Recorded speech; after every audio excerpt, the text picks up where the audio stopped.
Okay, very good. So thank you and welcome to this Developing Fraction Sense A introductory webinar, which focuses on the grade 3 fraction standards. Sometimes we have technical issues. Very rarely, if they do occur, please stay tuned. Usually they're resolved very quickly. Why don't students hit a home run in their work with fractions? And the answer is, as one of you noted, they don't have a foundation. They never get to first base. For example, in a National Assessment of Educational Progress, only 1/4 of the 4th grade students in the United States were able to select which of these fractions is closest to a half. Now, they should have immediately been able to at least reject 1/6. That's a very small number. 1/5 is small. 2/2 is 1. So if nothing else, by process of elimination, they should have gotten 5/8. Now, what I'd like to point out is if students don't have this basic understanding of the meaning of a fraction, and then we teach them addition, subtraction, multiplication, or division, they have no idea what they're doing because they never understood what a fraction is. So we would like our students to become experts in working with fractions, but they cannot skip the basics. So what instructional strategies can we use to enable our students to make sense of fractions? I'm presenting today a very short, Casey joining us, I'm presenting today a very short webinar, about 45 minutes, on developing fraction sense. We also have available a full-day workshop on the same content. So the focus today is on the Developing Fraction Sense Student Workbook A, which is intended for 3rd grade. We also have Workbook B and Workbook C, and at some future point, I hope to do webinars on those as well. B would be for the 4th grade, and B and C for the 5th grade. So how do we begin? We use fraction blocks. In my experience, there is nothing at all that compares to the value of fraction blocks in introducing students to the meaning of fractions. So we give our students a set of blocks, and we ask them how many of the red blocks go on the yellow. Now here you already have it assembled. So the students either place the red blocks next to the yellow block or on it, and they see that 2 of the red blocks equal to the yellow block. Now, my question to you is this: what wording might students use to explain why the red block is a half? Would you text chat a response, please? What wording might students use to explain why the red block is a half? So very often students will simply say, because you have 2 blocks that make up the whole, or that make up the yellow block. But I'd like you to be aware that that explanation is not sufficient. Why not? Because here you have 2 parts that make up the whole, but neither part is a half. So if students start off learning about fractions, that 2 parts make up a whole, and then each one is a half, they're starting off on the wrong foot right from the start. So the language that we use in our programs is, if a whole is partitioned, which simply means broken up, into 2 equal parts, each part is called a half. Okay, so we mentioned the word whole, the word partition, and the key part here is equal parts, then each part is a half. And we use this algebraic notation to express the relationship. We say if y equals 1, r equals a half. And then we do the same thing with the blue blocks. How many of the blue blocks form a whole? And they see that 3 of them form the whole. So each one is called a third because all 3 blocks are equal. So now we have this relationship. If y equals 1, b is equal to 1/3. And with the green blocks, as you could see, 6 of them form a whole.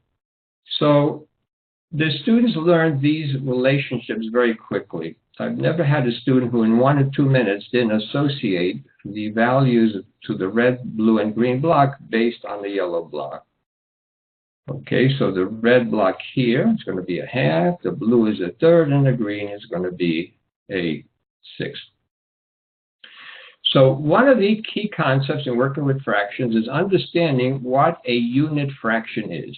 A unit fraction is one part when a whole is partitioned into equal parts. So each red, blue, or green part is a unit fraction because it is one part of another. Let's look at the definition again. One part when a whole is partitioned into equal parts. Here the whole is partitioned into two equal parts, so each red block is a unit fraction. The whole is partitioned into equal parts, so each blue block is a unit fraction, each green block is a unit fraction. Notice that a unit fraction has one for the numerator. It consists of one part of one part when the whole is partitioned into a number of equal parts. Now, in the Developing Fraction Sense A program, the students work with fraction blocks, which is the most concrete, and they also work with rectangular grids, which is more abstract. And here the students have to figure out the value of each unit fraction. The blue block here is also a unit fraction because it's one part when a whole is partitioned into a number of equal parts. So this A here would be 1/2. The blue here would be 1/6. Okay? So the students learn to recognize unit fractions with the blocks, with rectangular grids, and they also learn to recognize unit fractions in line segments. That's the third model that we use in the program. So for example, we look at the whole line segment and we ask what fraction of the segment is the red part. And the answer here is going to be 1/2. We imagine that the circles have no size, and the length here is 1/2. The length here would be 1/3, etc. So the students learn to work with unit fractions. They have to count the number of parts that make up the whole, and then the unit fraction is the value of the red block. Now, an excellent beginning exercise is to have the students count using a unit fraction. Now, I'm going to show you something now that takes less than a minute, but I cannot communicate how powerful this one activity is. So let me see if I can illustrate that. So what I'm going to do is grab a bunch of blue blocks in my hand, and let's see if I can share here. Okay. So now we ask the students, we say to them, if the yellow block is a whole, which block is a third? And they'll say the blue block. So I'll say, please place down 1/3, and they'll do that. I'll say, place down 2/3. They'll do that. I'll say, place down 3/3. In other words, they're now counting thirds. And so you have 4/3, 5/3, 6/3, 7/3, 8/3. So what the students are doing, they are realizing that the first number, the top number, which we later on will call the numerator, tells you how many copies of the unit fraction you have. So we have the students use the blocks and count them, and so this would represent the fraction 2/3. 4 of these would represent the fraction 4/3. Okay, so that's a simple activity, but it's an essential activity that the students need to do. Okay, so now the question is, now that we've worked with unit fraction, the question is, what do we mean by the fraction 3/6? So the activity that we just did is a lead up to that. The fraction 3/6 is the quantity formed by 3 parts of size 1/6, referring to the same whole. You see, you could have 1/6 of a small building, 1/6 of a large building, 1/6 of a skyscraper. That would not be 3/6. To have 3/6, you have to refer to the same whole. So what we say is 3/6 are 3 copies of 1/6. When you copy something, it's exactly the same size. So this is a language that is very commonly used today in work with fraction. 3/6 are 3 copies of 1/6. And this assures that we're working and speaking about the same whole. So then one of the lessons in the workbook asks the students to name each fraction. Okay, so would you please name the second and third fraction? What fraction is this one in green and this one in blue? Please text chat your response.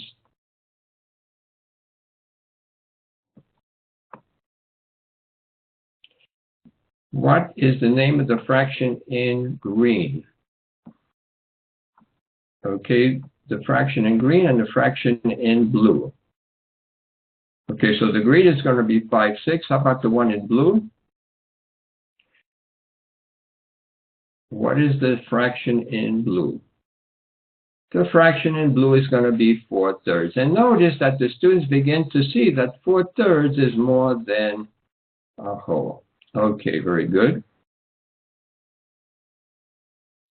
And then we do the same thing with rectangular regions. What is the shaded fraction? So they have to count the number of squares, and they see how many of those are shaded. So in this case, it's 4/20. And then we do the same thing here.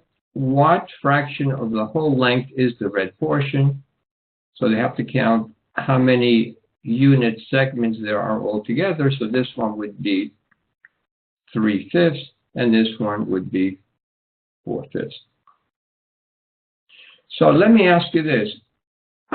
What is the length of this segment in red? Okay. What is the length of the segment that you see here? When you have your response, please text chat.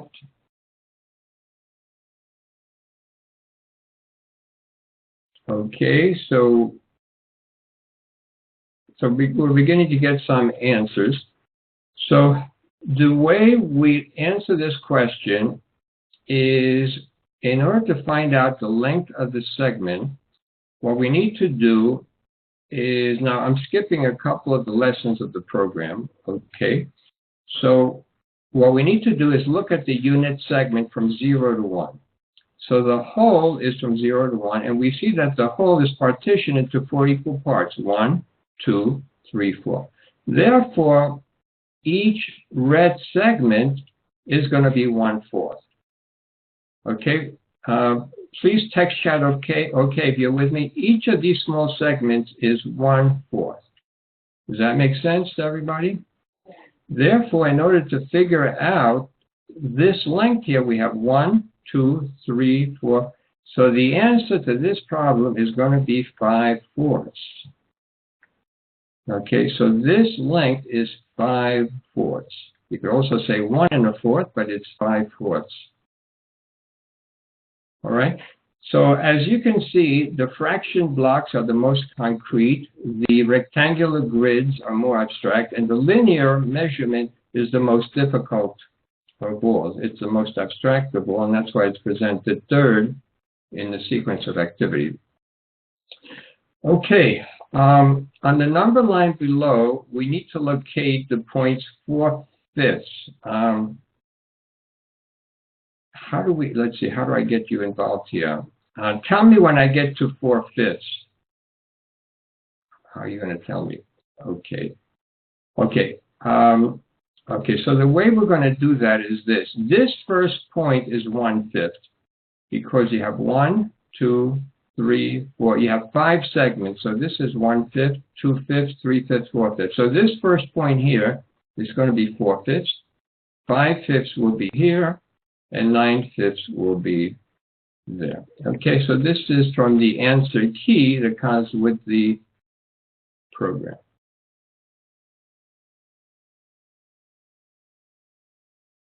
One of the areas that we've received the greatest amount of feedback, enthusiasm in the Developing Fractions A program is dealing with equivalent fractions. 2 fractions are equivalent if they are the same size. So we need to find the missing number. 1/2 equals how many 6? So how might we do this using our blocks? How might we do this? So what we do, actually I have a video I can show you in a second. What we do is we say to the students, okay, would you show me the half block? So they take out the half block, which is the red block. And then this problem is asking how many of the green blocks, which each represents a sixth, is equal to the half block. So if you see here, you see that 3 of the green blocks are equal to the red block. So therefore, 1/2 is equal to 3/6. Notice that we don't give the students any rule such as 6 is 3 times 2. Therefore, we multiply the numerator by 3. We don't do anything like that. Rather, the students figure out which pieces are needed to make an equivalent fraction. So I have a video here that I'd like to share with you. Now, you'll be able to see the video, but you won't be able to hear the student. So I'll tell you what she says, okay? So let's begin over here. This is a first grader. She's 6 years old. So she's going to try to figure out 3/2 are equal to how many sixths, okay?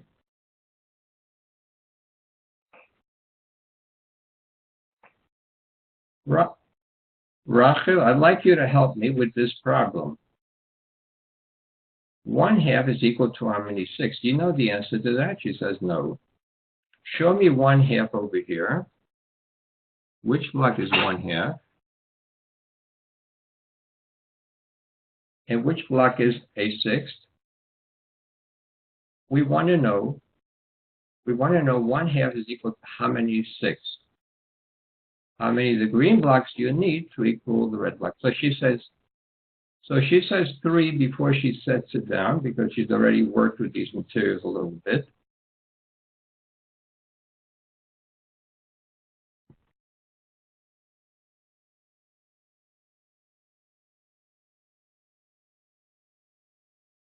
So 1/2 is equal to 3/6. Would you place a 3 over here, please?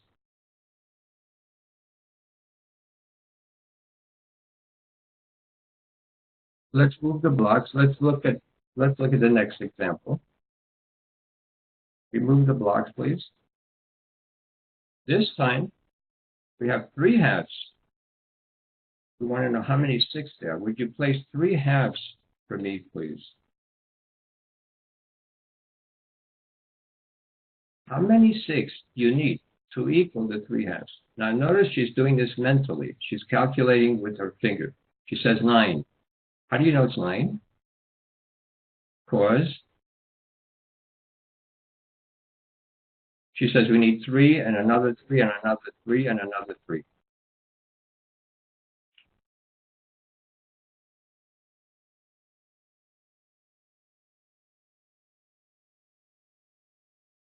What grade are you in? First grade. Okay. So this is then the approach we recommend to have students start becoming familiar with equivalent fractions. Notice no rules are involved. They simply use the blocks to do that. And we have several lessons on equivalent fractions with the blocks. Okay. So the approach that we use is we have a symbolic problem. 3/2 equals how many sixths? We model that problem using fraction blocks. We solve using fraction blocks, and then we have the symbolic answer, which is 9/6. Now, the students also do something similar with rectangular grid. So the question is, how would the students use the above images to determine the missing number? Now, when we go from concrete to pictorial, we increase the level of difficulty because you cannot manipulate it as easily. So the blue here is 1/4 because it's 1 part of 4 equal parts. And here the blue are 2/8 because it's 2 parts of 8 equal parts. And we see that the blue is the same in both. So 1/4 is 2/8. So in order for the students to figure out how many 8s are equal to 2/4, there are a few ways they can do that. One is either they shade or they view these two regions here. and then they match it up with 2 regions here, and therefore 2/4 is going to be 4/8. Okay, so that's the approach that they would use. Likewise, 3/4 would be equal to 6/8, and 4/4 would be equal to 8/8. Okay, so again, they work with the equivalent fractions by considering equal areas. And they also do the same thing with linear measurements. Here we see that 1/2 is equal to 4/8, and from that they're supposed to be able to answer the question, 2/2 are how many 8s? So this is 1/2, which is equal to 4/8.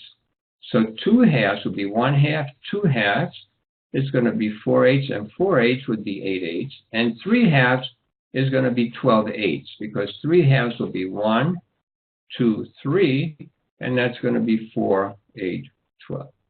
Okay, so that's the idea on that. Okay, before we go further, it's a good time to get some feedback from you. So would you text chat, what are your thoughts so far about what you're seeing before we continue?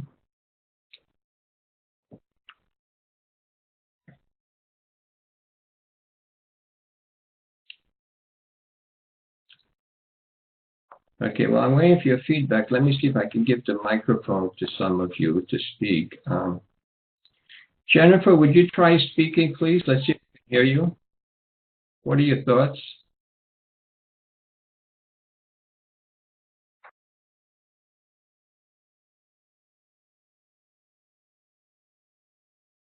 Okay, so I'm not getting a response there. Let's hear.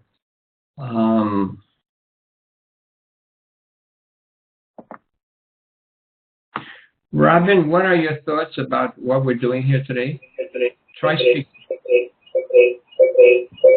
Okay, that's not working. It's not working. Okay, sorry about that. Okay, I'll just listen to the comments. Very effective way of teaching equivalence. I think very effective. I like how this helped with mixed numbers. Okay. Each modality is integrated throughout the program. So whenever a new concept is used, we go through all 3 modalities before we go on to the next concept. Okay, so let me go on then. Next, students learn fractions equivalent to a whole number. For example, they see that 2/2 equals 1, 3/3 equal 1, and 6/6 equals 1. And so when the top and bottom numbers are the same, or when the numerator and denominator are the same, in this case, the fractions are equal to 1. And we notice that we have a similar pattern here. Here we have 2/2 equal 1, 4/4 equal 1, 8/8 equal 1. So we're interested in getting the students to understand that when the numerator and denominator are the same, the answer is 1. So that if we should ask them, how much are 10/10ths? How much are 50/50ths? We would like them to be able to know that's 100. And we also show the same thing here. 2/2 are a whole. Here you have 4/4 that are a whole. So the students learn that for any positive whole number n, n over n equals 1. And this is a very powerful concept. It's amazing how much work with fractions a student can do using the knowledge that n over n equals to 1. Okay, so that's the purpose of those lessons. The students also need to be able to compare size of fractions in the 3rd grade. Comparing 5/6 with 4/6 is very easy for them because they're familiar that we're talking about the same unit fraction. A little more difficult for them is something like this. Place the correct symbol inside the circle, 1/3 versus 1/6. Now, the first time you give this problem to students, they will tend to respond without thinking, and they will say that 1/6 is larger because 6 is bigger.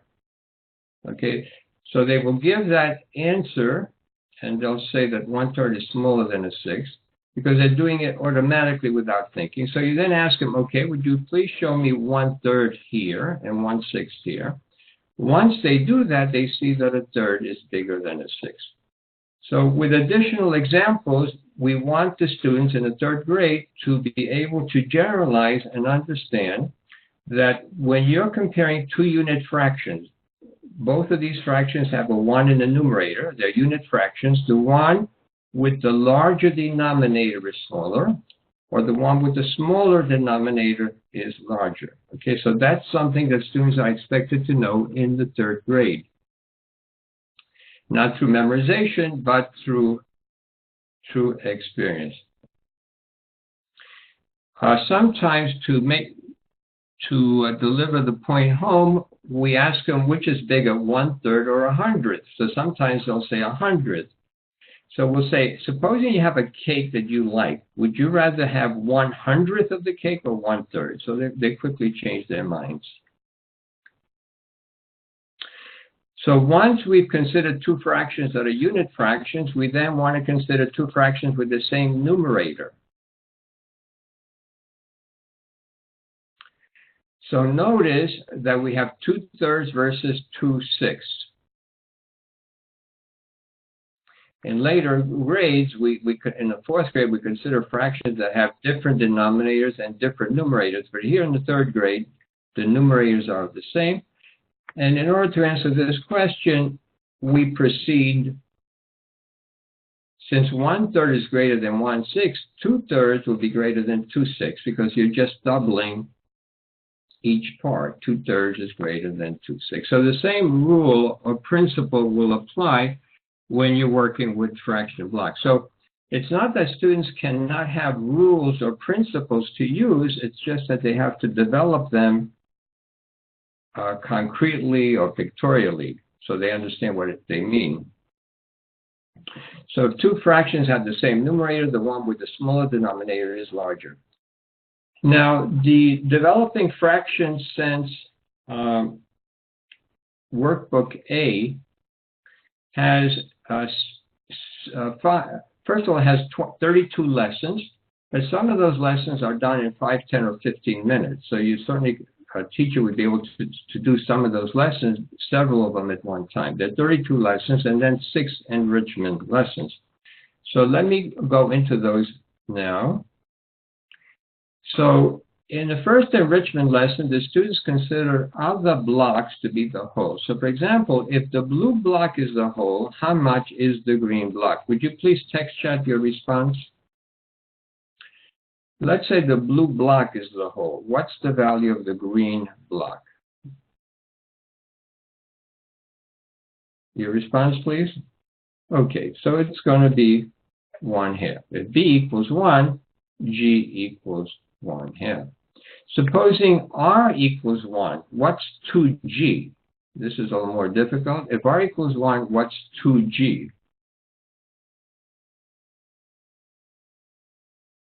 It's going to be 2/3 because each green is 1/3 of the red.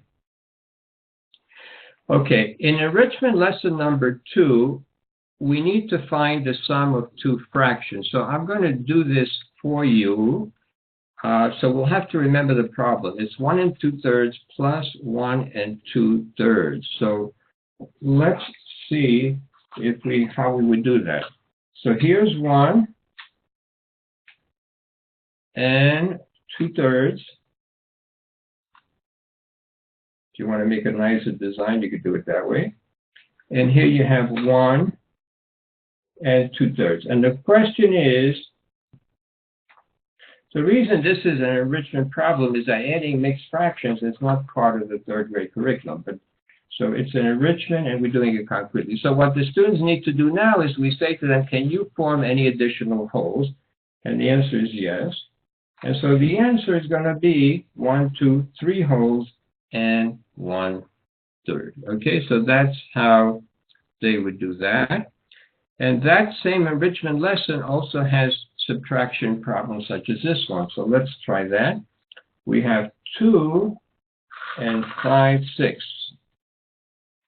1, 2, 3, 4, 5. Now, oh, you can't see that. Okay, I'm sorry. So you have 2 5/6, and we need to take away 1 and 2 6. So we're going to take 1 whole and we're going to take 2 6. So the answer should be 1 and 3 6 or 1 and a half. So the answer to this should be 1 and 3 6. So that's enrichment lesson 2. Now, enrichment lesson 3 is very interesting. So we need 2 and a third. We need 2 and a third. And then we need to subtract 1 and 2/3. Okay, so we need to subtract 1 and 2/3 from here. Well, we have 1 whole, but we don't have 2/3 are 2 blue blocks. So we don't have 2 blue blocks. Who has a suggestion? What can we do in order to subtract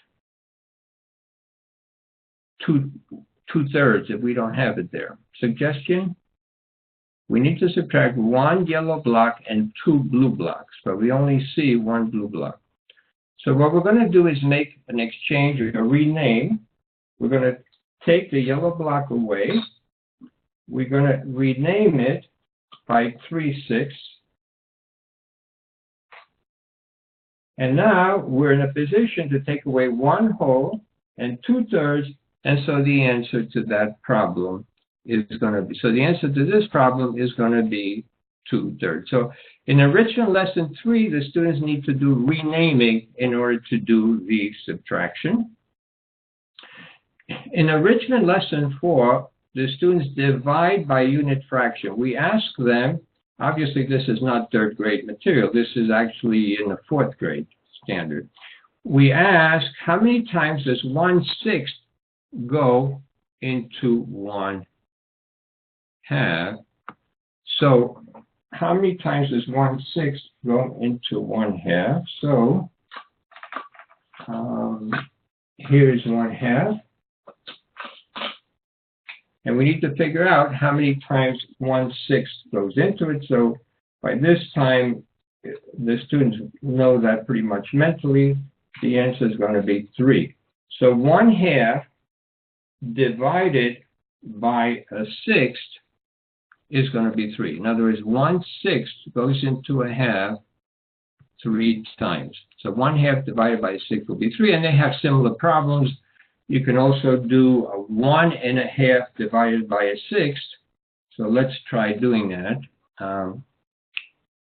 Let's say we want to know what 1 1/2 is divided by a 6. Well, we know that the 6th block goes into yellow block 6 times, and here 3 times, so it would be 9. So that's what happens in that enrichment lesson. In the final enrichment lesson, the students need to find products, such as what is 4 times 2? 6. Now, when you and I were in school, at least when I was in school, we were just given a formula. How do you multiply a fraction by a whole number? But there was no really to give a formula because the students can experience that. So we know that in a problem like this, we begin with 2 6. Okay, so we begin with 2 6. And we know that 4 times 2 6 means that we need 4 sets of them.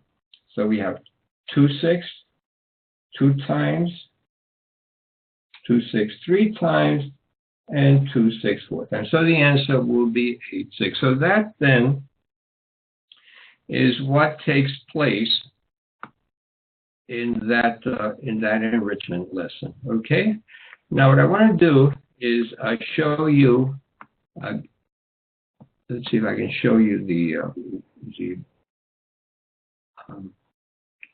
okay, 1 second here.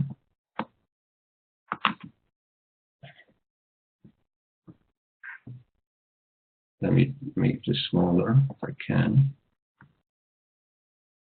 Okay, I can't. Okay, so okay, hold on.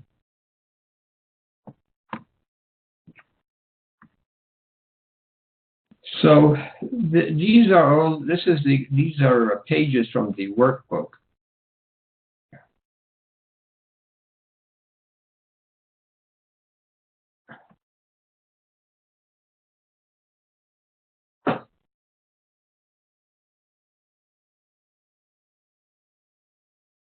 I realize this is going very quickly. I'm not sure how much value this is for you.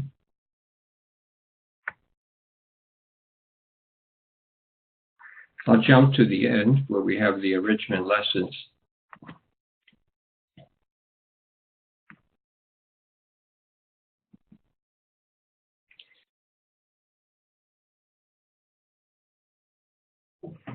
So the lesson has an instructional component,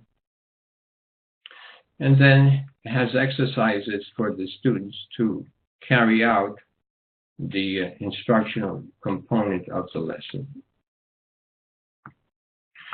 Okay, so at this point, we would like to start wrapping up the webinar. Can we have some feedback from you, please? What are your thoughts about the developing fraction sense approach to teaching fractions? Do you like what you're seeing?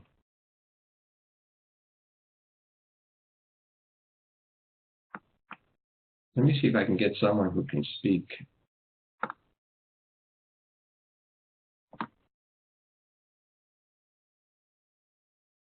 Rowena, would you try speaking? Let's see if we can hear you.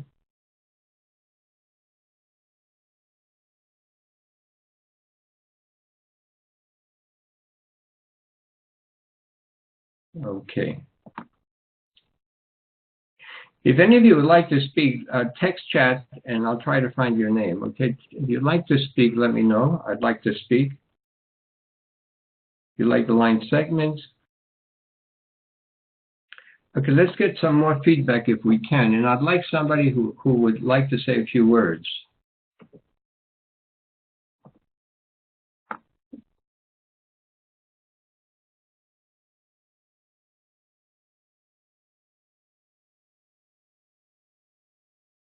You like all three models?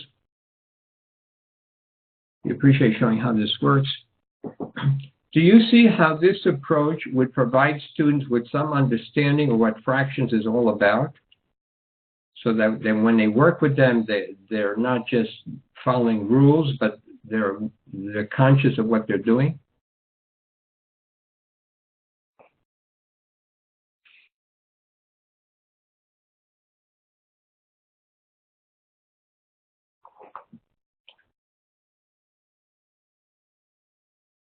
Right.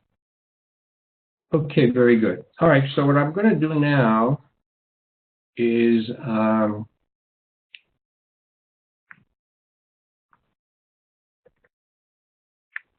I'm not sure what this is here. Okay, we have a developing fraction sense workshop for grades, this should be 4, for grades 3, 4, and 5. We also have the Making Algebra Child's Play workshop, which is our most popular workshop. We have a verbal problems workshop. Now, if you like what you've seen here today, you're able to get the teacher set, which means it has the student workbook, the answer key, and one set of fraction blocks, and that's $9.95. And a class set for 10 is $65. It includes 10 workbooks of the students, the teacher answer key. The answer key has some instructional hints at the beginning, and 10 sets of fraction blocks, and has these plastic bowls to help you organize the blocks so the kids don't have them all over the place. Okay, so now I think we're ready for our raffle. So we had 17 people registered, and the raffle winner will win a class set for 10. If you need to enlarge that, each additional student set is, I don't know, you'd have to inquire. Maybe it's $5, $6, I'm not sure. Okay, so what we want to do now is this. Please select a number from 1 to 17, because that's how many people registered for the webinar. And I think we have, you know, close to everybody who registered participating. The person who hits the number as closest to it will be the winner. Okay, would you all please select a number from 1 to 17? Okay, I know we have more of you here.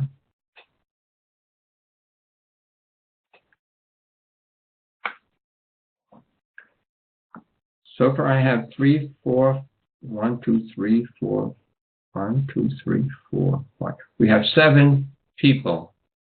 Okay, last call. Anybody else? If you have not submitted your number, please submit your number. Okay, I think we have a winner. Okay, I'm going to reveal the number now. And let's see who the winner is.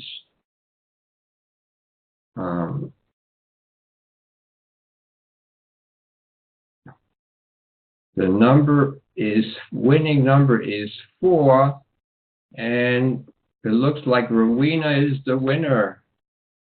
Rowena, you teach grades 3, 4, and 5. Congratulations to you. Okay, so my office will be in touch with you, but feel free to write to us, and they'll ask for your address and so on. So Rowena, we hope you'll use the class set with your students. I'd like to thank you all. Where can you order? You can order from Borns.com. We'll send you a recording of the webinar and we'll indicate where you can order. So I'd like to thank you all for your participation in this webinar. Thank you for taking part, and we hope to be able to send you a recording of the webinar and additional information.